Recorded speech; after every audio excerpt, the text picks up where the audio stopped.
All right, shalom, shalom. First and foremost, I want to give all praise, honor, and glory to Yahweh, Bahashem, Yahweh Shai, Bahashem, Rekakwadash. Double honors to my apostles and elders at Great Millstone who do rule and teach well. And peace and salutations to all you Akim out there pushing this truth across the four winds so we can seal the elect and make it to the kingdom. All right, it's the brother Yara. Lord willing, coming back to you through the spirit and power of Yahweh, Bahashem, Yahweh Shai. Lord willing to feed the body and edify the sheep in all spirit, faith, truth, sincerity, and doctrine. All right. And you see with the title, all right, persecution by perception. Okay. Persecution by or through perception. All right. And that's one thing that, brothers, teach, younger brothers, even myself, brothers have taught me that, you have to count the cost. You have to know what you're a part of, truly know what you're a part of. Right. And on top of that, you have to know your enemy, man. You have to know what type of spirits you're out here dealing with, man. Okay. These people are lost. Okay. When I say these people, I mean 2/3 of the nation of Israel, our people. Okay. The so-called blacks, Latinos, Native and Seminole Indians, they're lost, man. All right. They're just wandering sheep. Okay. Being led by, whomever and whatever. Okay. So they can be influenced by any type of perception. Okay, you see, they can be influenced to give us a certain type of perception. Okay, now I want to go into this word here. All right, perception. Okay, and I want to go down to this definition here. Okay, let's see, where is it? Right here, right at the top. It says, it says a way of regarding, understanding, or interpreting something, a mental impression. See, so that's what you have to understand. When you're out here in this world, man. Okay, we are the light. All right, the Lord is dealing with us, man. All right, but we are to walk in wisdom. Okay, because your people's interpretation or their perception of you can easily, go either way. All right. You see, they can see you for who you are, just a nice, young man, with good manners. He always speaks, he's always nice. He's always kind, or you can give people the impression or the perception of you of being being bad. Okay. Being a bad person. All right. Now, I want to say, all right, disclaimer. Okay. Most people, you cannot control, their personal perception of you. Right. You can't really control people's personal perception of you. Some people have never met you, not one day in their life, and they can have a negative perception of you. Okay. Matter of fact, let me get this here. All right. Before I grab that. All right, I looked on Chat GPT. All right, I can never say that. GPT, okay, Chat GPT. All right, and I asked the question, simple question. All right, what does it mean to have a false perception of someone? Okay, and this is what it says. All right, having a false perception of someone means that the way you see or understand that person doesn't match who they actually are. Okay. Your beliefs, assumptions, or judgments about them are inaccurate or incomplete. Okay, they don't really know us like that. Okay, they never met a man in Great Millstone, right? But yet they call us a grapists. All right, because so many other people have been saying it. So now everybody's saying it. Oh, y'all Great Millstone, y'all the grapists. You see, they have no proof of that or anything, but it's the perception, you see, that these false prophets and these scoffers, put out there, and now that's their personal interpretation of who we are. You see, so you can't always control people's impression, so like a perception of you, but people that you encounter, all right, you can always give them a personal or intimate impression of you. Okay. All right. And impressions last, man. You can meet one person. You see, you can meet a person one time. All right. be a complete gentleman, an angel to them, right? And don't see them again for like 5 years. And then 5 years later, they run back into you, and guess what? They remember who you are. Oh yeah, you're that nice young man that I ran into on the train or out in the street. You helped me with my bags. You helped me cross the street. You know, you helped give me directions to, you know, a place that I wanted to go. You see? So we have to watch our perception, okay? So like we have to watch the impressions that we leave upon people, man. Now let me grab this precept here. All right, because I'm going to get to my point, but let me make this point here. All right. This is the book of Romans chapter 12. All right. And I'll get straight to the point. Verse 18, and it reads, if it be possible, as much as lieth in you, live peaceably with all men. Okay, live peaceably with all men. All right, let's read that in the NOT right next to it, lawyer style. Okay, it says, do all that you can to live in peace with everyone. Okay, now does that mean that, you know, you go out and you have drinks with them, you hang out with them, you learn them, you know, you become best buddies with these people? No, absolutely not. Okay, the scripture says, does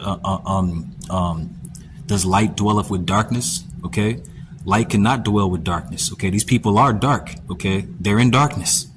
All right, but we are the light. Okay, and we are to live peaceably amongst them. Okay, leave that good impression on them. Okay, so that their perception of you, all right, is not evil. All right, you do have that much control. All right, you see. So I want to go into that word peaceable. Okay, what does it mean to be peaceable, to live peaceable? All right, what does it says live peaceably mean? All right, in this Allen Iverson, it said to live peaceably means to exist in a state of calm and harmony, free from conflict or strife. See, so we have to live peaceably amongst all men. I know it was a different definition I got. Let me see if something different pops up here.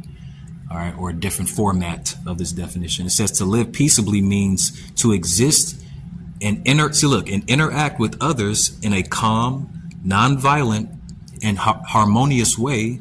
All right, avoiding conflicts and disagreements. Okay, so hey, look, you know, and then look, sometimes, you know, because these people, they don't know how to manage their emotions. All right, got demons on these people, man. All right. And sometimes, man, look, you're just going to have to take the low. All right. You know that they're wrong. They know that they're wrong, but they're still trying to attack you or accuse you of something, man. And sometimes you got to just let them have it, you know. You see, I know guys of, brothers are very mighty. All right. Especially the brothers of Great Millstone. All right. You know, hey, look, I've met some mighty men in Great Millstone. Okay. And I know you brothers come across guys that are, you know, little thug punks. Right?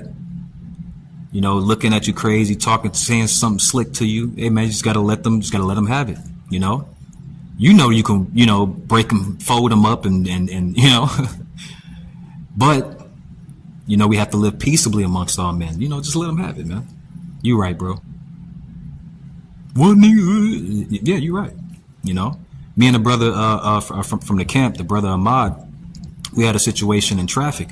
All right, this dude just, you know, sped past us like he wanted to go around us. So he sped past us, got in front of us, and then hit his brakes. You see, as if he wanted us to crash into the back of him. But the brother hit the brakes, you know, pretty fast, and he honked the horn. And then the guy in front of us, man, just started waving a gun out the window, man. Okay, and then we both got caught at the stoplight. All right, and this guy got out the car with his gun in his hand, and he aimed it towards us, man. He pointed his gun right at us. I hate you niggas. I want to kill one of you niggas. What we do? We put our hands up, man. I looked at the brother. I say, look, man, let's just, you know, this is an emotional, raised by a woman nigga, you know. Just let him have it, man. We put up our hands. We was like, you got it, bro. He's like, what? You got it, bro. I know I got it. And got back in the car and pulled off. But I kid you not, okay? Less than 3 minutes later, the guy pulled back up to us in traffic, and he apologized. You see? All right. So you can control your perception. All right. So like a impression upon people, man, by just applying wisdom. You see, by just applying wisdom, man. All right. And this is why the Lord give us the scriptures, man. Okay. All right. These are the instructions of the Lord, man. All right. This actually protects our lives. You see, but like I mentioned earlier, you know, most people, you cannot control the perception, you know. Excuse me. Sometimes you can't control the perception that people might have of you, you know, because it might be, you know, the impression or perception, all right, that people have of you might be, you know, given to them in a false interpretation, man, okay, by others. Yeah, that dude, he do this and do that, you know, through gossip, you know, and things like that, man. All right, so let's get back to these scriptures. All right, let me see.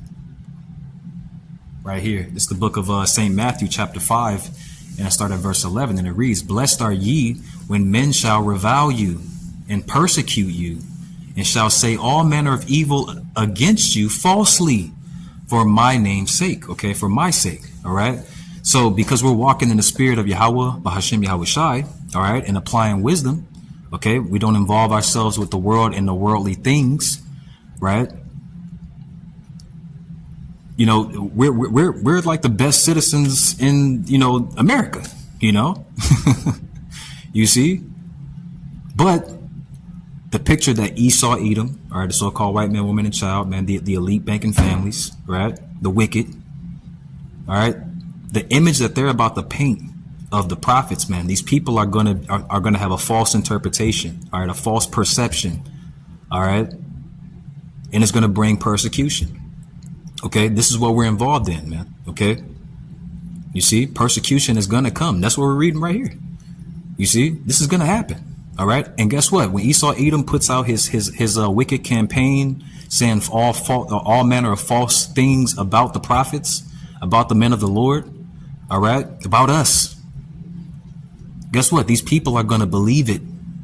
Okay, most people, all right, not everybody, but most people are gonna believe it. Okay, and they're gonna run with it.